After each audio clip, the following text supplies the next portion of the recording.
অনেক অনেক বছর আগের কথা। জেবাল্যান্ড নামক এক শান্তিপূর্ণ রাজ্য ছিল, যেখানে রাজা ও রানীর একমাত্র কন্যা ছিল রাজকুমারী এভা। তার সোনালি চুল সূর্যের আলোয় ঝলমল করত, আর চোখ দুটো ছিল সাহস ও মায়ায় ভরা। ছোটবেলা থেকেই সে ছিল অসাধারণ তীরন্দাজ এবং সাহসিকতায় রাজ্যের যে কোনো পুরুষ সৈন্যকেও হার মানা। তার একটি ছোট পোষা কাঠবেড়ালি ছিল, যার নাম ছিল ডরফি। একদিন এভা তার প্রিয় ডরফিকে নিয়ে জঙ্গলে শিকার করতে যায়। তারা জঙ্গলের গভীরে ঢুকতে ঢুকতে বুঝতে পারে যে পথ হারিয়ে ফেলেছে। চারপাশে গাছপালা এত ঘন এবং উঁচু যে সূর্যের আলো প্রবেশ করতে পারে না।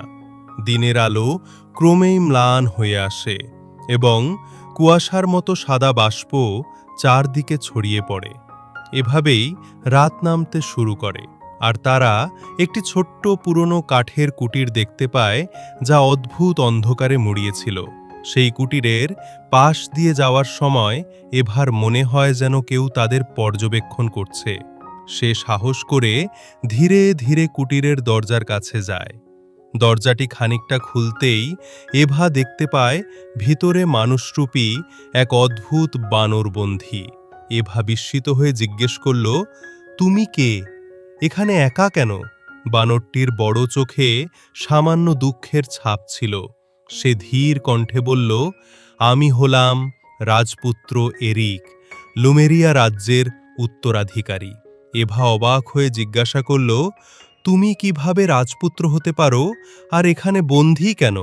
বানর তখন বলতে শুরু করল, আমি আগে মানুষ ছিলাম, কিন্তু একদিন আমি শিকারে গিয়ে ভুল করে এক ভয়ঙ্কর ডাইনির প্রিয় পাখিকে আহত করেছিলাম। সে আমাকে অহংকারী বলে অভিশাপ দিয়েছে, আর অভিশপ্ত বানরের রূপে পরিণত করেছে। তখন থেকে আমি এই অন্ধকার কুটিরে বন্দী আছি। এরিকের কথা শুনে রাজকুমারীর মন ছুঁয়ে যায়। সে বলে, তুমি কি ডাইনির কাছে ক্ষমা চাওনি? এরিক মাথা নিচু করে বলল, হ্যাঁ, আমি ডাইনির কাছে ক্ষমা চেয়েছিলাম, কিন্তু সে আমাকে শর্ত দিল, যদি কেউ দূরের এলভার্ডেল পর্বতের নিচে থাকা গুহা থেকে মুনোলিপ নামক একটি জাদুকরী ফুল তাকে এনে দিতে পারে, তবেই সে আমাকে ক্ষমা করবে। তখন রাজকুমারী বলল, আমি তোমাকে সাহায্য করব। আমরা সেই ফুল নিয়ে আসব আর তোমাকে এই অভিশাপ থেকে মুক্ত করব। পরদিন সকালে রাজকুমারী এভা যাত্রা শুরু করে। ডরফি আর জঙ্গলের প্রাণীরা তাকে পথ দেখায়, আর সে কঠিন পথ ধরে এগিয়ে চলতে থাকে। অনেক দূর পেরিয়ে অবশেষে রাজকুমারী এলভার্ডেল পর্বতের পাদদেশে এসে পৌঁছায়। এখানে চারদিকে বিশাল বিশাল গাছ, কুয়াশা আর ঠান্ডা বাতাস। পাহাড়টা এত উঁচু যেন আকাশ ছুঁয়েছে। চারপাশে কাকতারুয়া পাখির ডাক আর ঝর্ণার সুর বাজছে। বেশ কিছুক্ষণ খোঁজার পর সে জাদুকরী গুহাটি দেখতে পায়। সে গুহার পথ ধরে কিছুটা এগোতেই সামনে এসে দাঁড়ায় এক বিশাল দৈত্যাকার পাখি, যার ডানা ঝলমল করছে, চোখে হাজারো নক্ষত্রের জ্বলজ্বলানি। পাখিটি গর্জে ওঠে, বলে, কে এসেছ এখানে? কেন আমার গুহায় পা বাড়ালে? রাজকুমারী এভা বিনয়ের সঙ্গে বলল, আমি আমার বন্ধুর মুক্তির জন্য মুনলিপ ফুলটি নিতে এসেছি। দৈত্যাকার পাখিটি তখন হেসে বলে, আমি হলাম এই ফুলটির রক্ষক। শুধুমাত্র বুদ্ধিমান লোকেরাই এটি নিতে পারবে। তোমাকে একটি ধাঁধার উত্তর দিতে হবে। যদি পারো তবেই তুমি ভিতরে যেতে পারবে। তখন রাজকুমারী বলে, ঠিক আছে, আমি তোমার ধাঁধার উত্তর দিতে রাজি। তারপর দৈত্যাকার পাখিটি বলে, আমার অনেক দাঁত আছে, কিন্তু আমি কিছু খাই না। আমি কি? তখন রাজকুমারী এভা কিছুক্ষণ ভাবে, এরপর বলে, এই ধাঁধার উত্তর হলো চিরুনি। কারণ চিরুনির যে অংশগুলো দিয়ে চুল আঁচড়ানো হয় সেগুলোকে দেখতে দাঁতের মতো লাগে, কিন্তু চিরুনি কিছু খেতে পারে না।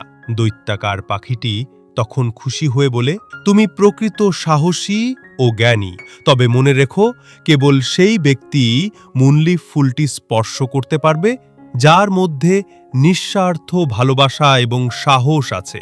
অন্যথায় ফুলের বিষ তোমাদের ধ্বংস করে দিবে। রাজকুমারী কৃতজ্ঞ হয়ে ধন্যবাদ দিয়ে গুহার ভিতরে হাঁটতে শুরু করে। অবশেষে সে পৌঁছায় এক ঝলমলে গাছের নিচে, যার মাথায় ঝলমল করছে নীল সোনালি মুনলিপ ফুলটি। এভা ধীরে ধীরে ফুলের দিকে হাত বাড়ায়, তার হৃদয় নিঃস্বার্থ ভালোবাসায় পূর্ণ। তাই ফুলটি সরাসরি তার হাতে আসে, যেন ফুলটা তাকে জানে। ফুলটি হাতে নিয়ে সে দ্রুত ফিরে যায় সেই পুরনো কুটিরে। সেখানে ডাইনি ভেলোমির অপেক্ষা করছিল। সে ফুলটি দেখে বিস্মিত হয় এবং বলে, তুমি সত্যিই এনেছ?